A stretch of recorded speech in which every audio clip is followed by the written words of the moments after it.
Según un informe del Banco de la Reserva Federal de Nueva York, durante el tercer trimestre de 2023, la tasa de hogares que se volvieron morosos o que pasaron a morosidad grave en sus tarjetas de crédito fue la más alta desde finales de 2011. ¿Con qué opciones cuentan los estadounidenses para no caer en el impago de sus deudas? Lo discutimos.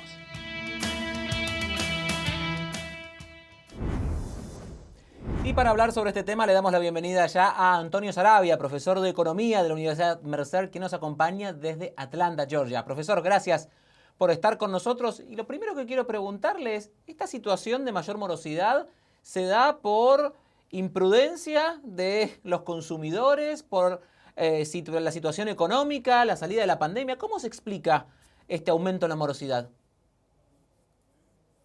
Bueno, un poquito por todo lo que señalas. Hay diferentes elementos, diferentes variables que explican la morosidad y que explican el incremento permanente en la deuda, ¿no? Fíjate que en el país tenemos alrededor de 1 trillón en inglés, 1 trillón de deuda en solamente tarjeta de crédito.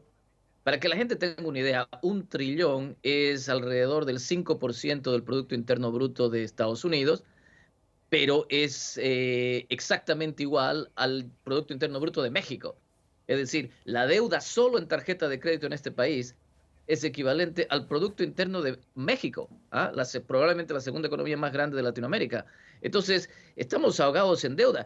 Si ya tomas en cuenta no solo la deuda de tarjeta de crédito, sino toda la deuda total del consumidor, es decir, las hipotecas, los préstamos de auto para comprarse un auto, la tarjeta, ya estamos hablando de 17 trillones en inglés, eso es como el 74% del PIB. Entonces, esto es un país tremendamente endeudado y claro, esto responde a muchísimas variables, como decías tú al principio, pero no hay que olvidarse de una muy importante, y esa es las políticas que los gobiernos adoptan. Acuérdate que durante la pandemia nosotros tuvimos esencialmente 0% de interés. O sea, la Reserva Federal estaba regalando la plata. Entonces, claro, la gente va y se presta mucho y por eso suben los balances. Y claro, ahora que la tasa de interés sube, porque la Reserva Federal tiene que frenar la inflación, pues entonces nos vemos todos en figurillas tratando de pagar esa deuda y entonces suban las tasas de delincuencia, de delinquency que se llama en inglés, ¿no? Entonces, hay muchas variables, pero no olvidemos siempre la parte de políticas públicas de los gobiernos.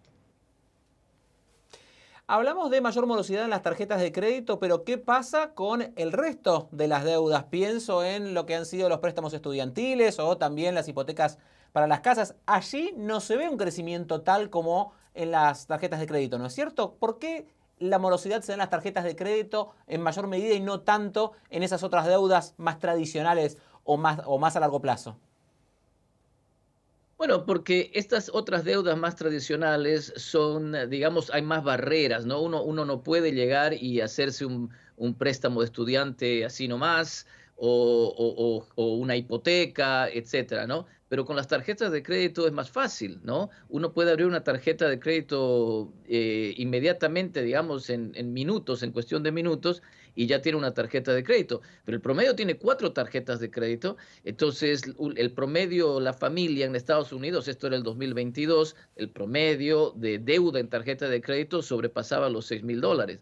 El promedio, nada más. ¿Ah? Te digo. Entonces, esto también cambia en segmentos. Por ejemplo, la generación X, que son aquellos que nacieron entre el 60 y los 80, la generación X, debe alrededor de $8,000 en promedio, ¿no? Los baby boomers, que son los más viejitos, que nacieron entre el 40 y el 60, deben alrededor de 6,000. Pero los que tienen más deuda, que deben, digamos que son el segmento que más deuda tiene, son los más jóvenes, los que tienen entre 18 y 19 años. Y esos tienen la tasa más alta de delincuencia, es decir, que dejan de pagar. Entonces, hay muchos factores, pero el problema de la tarjeta de crédito es que es muy fácil obtener una tarjeta de crédito. Y termino con esto. Antes de la pandemia, el promedio de la tasa de interés para una tarjeta de crédito era de alrededor de 12-15%. Que ya es alto, 12-15%. El promedio de la tasa de interés de una tarjeta de crédito hoy día es del 22%. Así que es una locura. La gente tiene que dejar de poner cosas en su tarjeta de crédito porque si no, eso es una bola de nieve que después nunca más la puedes pagar. Justamente quería preguntarle por eso, ¿qué opciones tienen los que están endeudados con las tarjetas de crédito? ¿Qué es lo que deben hacer? ¿Cuáles son los mejores planes para tratar de reducir esa deuda? Si estamos un poco excedidos con nuestra tarjeta de crédito, ¿qué hacemos? Bueno, lo primero que haría yo es dejar de gastar. Listo, se acabó. Dejo de gastar. Es que ese es el primer paso. Hay que dejar de gastar, hay que dejar de comprar cosas con la tarjeta de crédito y así frenar, digamos, esa hemorragia de seguir aumentando esta deuda. Lo primero. Lo segundo, si ya estamos ahogados hasta el cuello y es muy difícil pagar nuestros pagos mensuales, pues tenemos que considerar opciones. Están las opciones, por ejemplo, de la consolidación de deuda, ¿no? Que uno se acerca a una institución financiera, puede ser tu propio banco o pueden ser otras instituciones. Es muy fácil hacer un Google de consolidación de deuda y ver si esa opción te beneficia.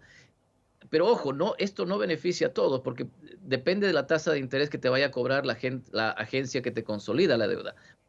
La consolidación de deuda significa esencialmente que esta institución ve todas tus deudas, todas tus tarjetas de crédito, tu hipoteca, el auto, toda la deuda que tengas y te dice, bueno, vamos a consolidar todo en una y vamos a hacer que tú hagas un solo pago mensual. Te comprometes a este pago mensual y con eso vamos a ir reduciendo paulatinamente toda esta deuda. Pero entonces así no estás lidiando con una tarjeta de crédito allá, otro que te pide acá y así, ¿no? Entonces consolidamos todo.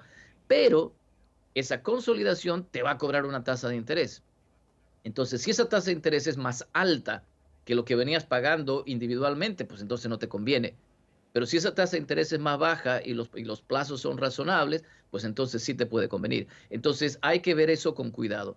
Ya si eso no funciona, ni siquiera consolidando la deuda, ni siquiera tratando de hacerte una institución, vas a poder pagar porque no tienes trabajo o porque lo perdiste o lo que sea, está la opción de la bancarrota.